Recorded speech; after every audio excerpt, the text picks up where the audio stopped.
What's up, y'all? Welcome back to the Hack Shack. This week is going to be a little update and a little bit of work I did during the week after work, because we took off one day and we went to the rodeo and saw Nickelback. Pretty badass. Thanks Jesse for hooking it up with the tickets. And Friday, Saturday, Sunday we went camping, got away from here. It's Sunday, we're back. I just unloaded everything. I was trying to stay out of the shop for the whole weekend, but I realized I had to come in here and get I guess a weekly update video for you guys to add to this Suburban swap part one, which it's really a week part one, because it's just pulling the motor out, cleaning it, the engine bay, and then sticking that. Well, I put the transfer case on the 8-speed and then I stuck it in here, and it's not bolted or anything. It's just sat in here because I ran out of time. But I'm going to do a little series on this, and it's probably not going to be in exact order, but I'll label the videos so you'll know if you actually want to watch a video on how to four-wheel drive LT or L83 swap a square body. I'm learning as I go. I've never done one. This is going to be my first one, but I have a couple more to do for the shop, for customers. So one of my favorite customers, David Mills, suggested that I learn on my dollar. So I guess that's what I'll be doing. But I did forget to show you guys on the dyno video that Keenan came by and we changed up the paint job on the dyno T. So paint job, it's a marker. I'm still not in love with it. I don't know. Y'all tell me what you think. I don't know what to do. Cody Fry, my really good friend that painted Ugly, the faux patina, all airbrush with the rivets, just a badass paint job. Trucks, yeah. He wants to do some airbrush and stuff on it, and I want to let him, but I'm scared to let him airbrush over this because I still don't know if I love it. I'm going to do a walk around of it and show you. Tell me what you think. I also have a little tech tip on painting the wheels, a Hack Shack tip, whatever. Just going to throw it in there because I videoed it, and I was so excited about the dyno stuff that I forgot to throw it in the video. So here's the truck, and then a little clip of the wheel, and then we'll be on to the shop update. Here we go.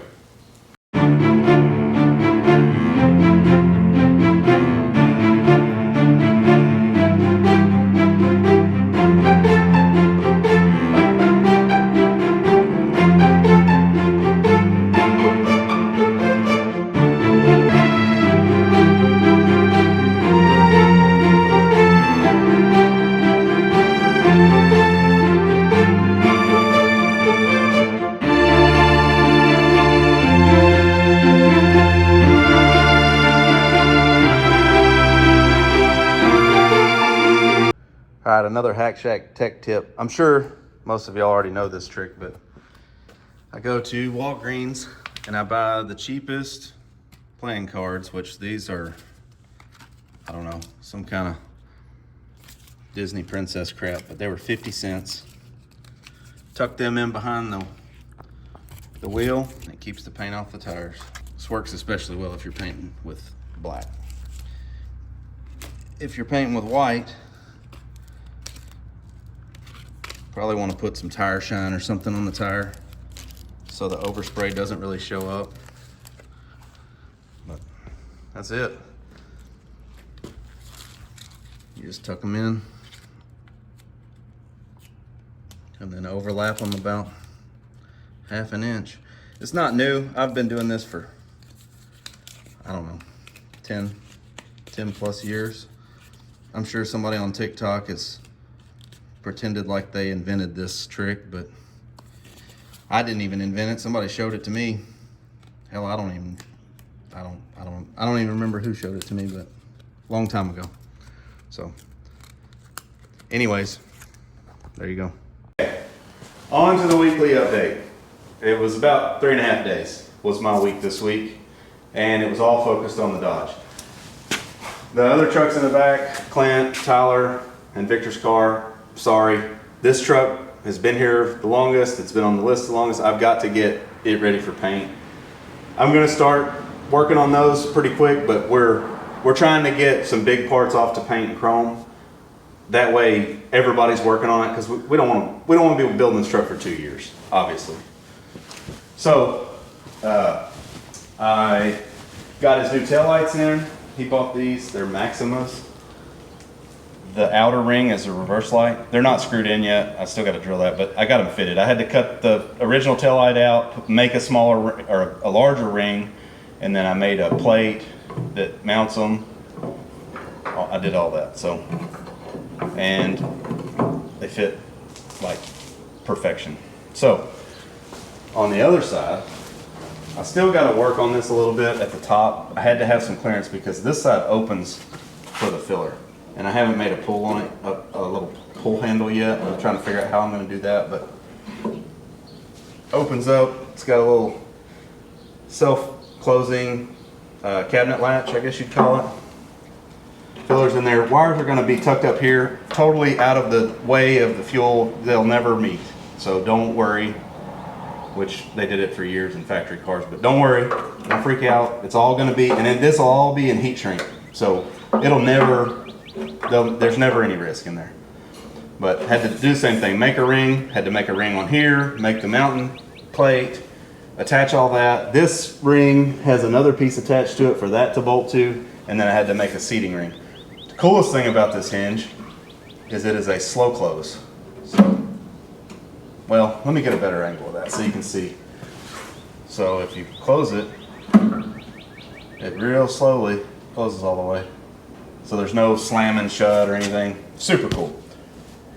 And then, anyways, I cut about that much off the bumpers, tucked them in, cut down here and coped this in to kind of match the bed better. I still want the bumper to stick out a little bit, you know, like a bumper should, but it was too much.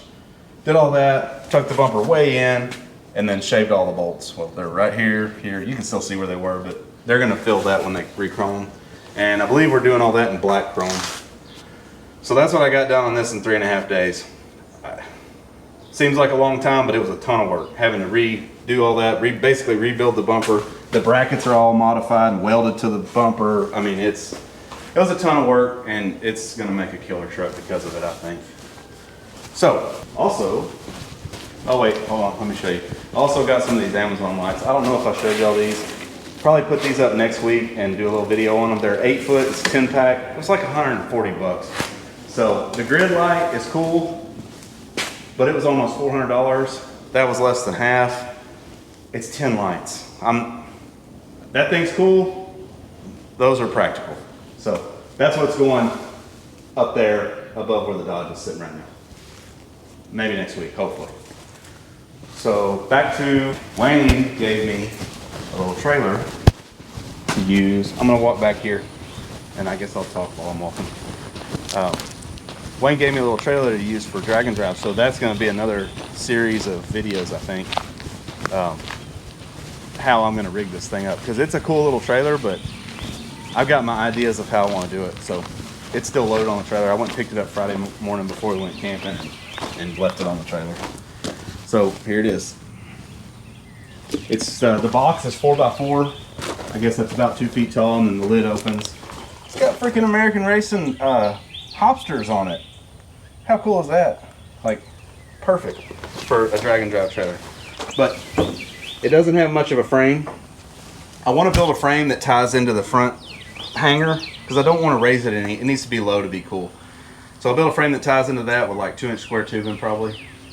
And then I want to build a 4x4 box up here to put stuff in, open, like jack stands, stuff like that. And then a tire rack on the top up here, you know, to carry my drag radials while I'm on the drive, because I don't want to put 1,000 miles on drag radials. But the thing, somebody did a hell of a job building this thing. It's already got the struts in it, and it's pretty lightweight stuff too. It needs new struts, but they're there. I'm gonna make some kind of basket in here to hold light stuff, rags and stuff like that. But the back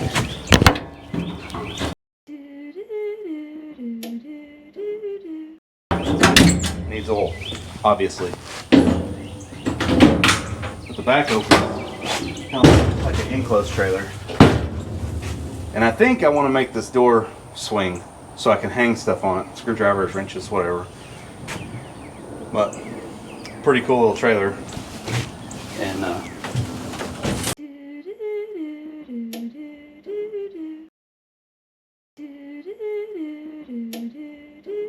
think you watch some of my videos, Wayne. If you're watching, I appreciate it very much. So, all right. I guess this is where we go to the time lapse and all the little videos of the pulling the 350 and putting the transfer case on the 8-speed and then putting the 5.3 and the 8-speed in the Suburban. Right now, enjoy.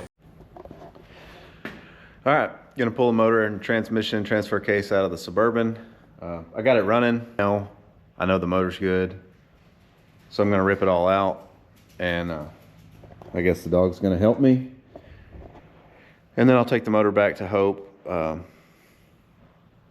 That way she can put it in her family's truck that needs an engine, and I can put the L83 in here. So I guess I'll time lapse that. But here's what it looks like right now. I just did the bare minimum to get it running, because I'm sure they'll change some stuff in the truck it's going in, but away we go.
All right, y'all, you saw it all get pressure washed. Now it's all dry. It's a couple days later. I'm gonna clean up some of this junk and powder coat the frame. I don't know why everybody says that. I guess Derek Bieri started that, but I'm gonna spray paint some black crap in here just so it looks a little better before I set the motor in. I got some new motor mounts. I got to put this, I gotta put this adapter that I bought from Advanced Adapters. It's just a spacer. So got two gaskets, spacer, because I'm putting that 241C transfer case behind this 8-speed. Let me show you. Because I didn't know this, and I learned it from Phil Alexander at Raven Speed Shop. He's a friend of mine. That's in Oklahoma. So there's this lumpy thing right there. I don't know what else to call it. It's got an O-ring on it, and the factory transfer case that was behind the HB has like a recess. Well, there's two options. Okay, so you can pull the input shaft out of the 241, send it to a machine shop, have it machined out to fit over that O-ring, or if you are, I'm not going to say lazy because I'm not lazy, but if you want to get it done without having to drive all over the world and take stuff apart, you buy the spacer. It's $100. Bolt this on it. You can clock the transfer case any which way you want to clock it, and it solves that problem. So that's what I did.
Alright y'all, it's a new day.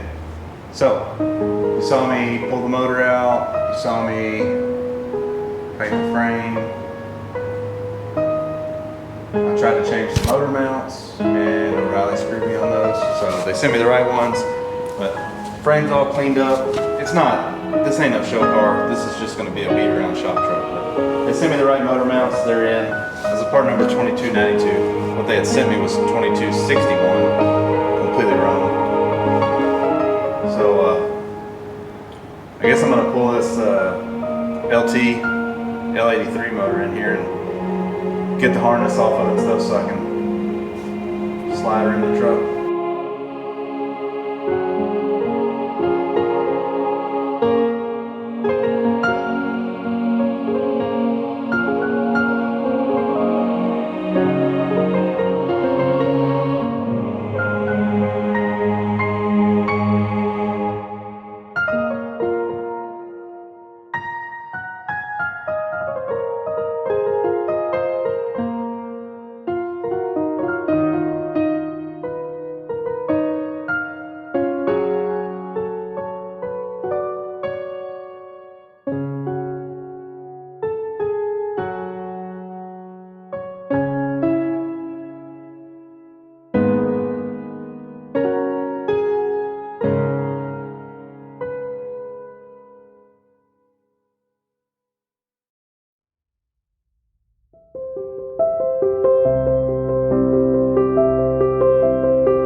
It's a L83 5.3 2016, I believe, with an 8-speed behind it.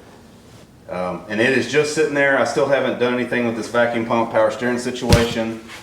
But it's in there, it fits good, it's not hitting the floor. I got it sitting on a little cheap transmission jack.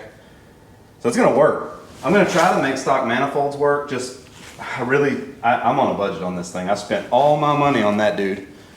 So now I have very little, well, I have no money to spend on this, but we're gonna do a little as we go. So anyways, that's in there. Well, look like fun, huh? Huge mess. I'm a professional mess maker. That is what I am by trade, I'm pretty sure. But, so we made a new logo for my Texas guys. This one's kind of big. We can make them bigger or smaller. It actually looks way bigger on camera than it does in person, but it's my logo in a Texas, in the shape of Texas, which I love dearly. And we can make them any way you want, and she can put them in any state, honestly, but I'm in Texas, so these are Texas shaped, and this is a new hat color that she got. I kind of dig it. I've never really been one for much camo. I've never really been much of a hunter, but it's kind of cool looking, got some cool colors on it, so I confiscated this one. If you are interested in a hat,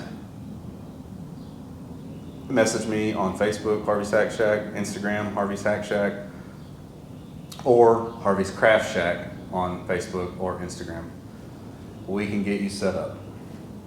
I'm gonna make a store, later. I have a Square thing, but these are not on the Square yet, so we'll get those there, and I'll put the link to that. I'll start putting the link to that in the videos, but those of you that have contacted me and purchased a hat or a beanie or any of that, we greatly appreciate it. Oh, look at that. This is why I wear hats now. We really appreciate the support, and I appreciate all of y'all watching and subscribing. It's awesome. Just starting out. Hopefully I'll get way better at this. I feel like they're okay videos. If you'd like to see something different, see something changed, just let me know. I'm open to suggestions for sure. So, anyways, I know y'all love hearing that. She has stickers for that too. It's a picture of me saying anyways, which, whatever. She has those. I think I have a picture. I can put it right here. Boop. Contact her or me or whatever if you want one of those. We'll hook it up. Anyway, thank y'all. Enjoy your week. I'll see y'all next Sunday. Or y'all will see me next Sunday. I won't see y'all, but if you comment, I will. Later.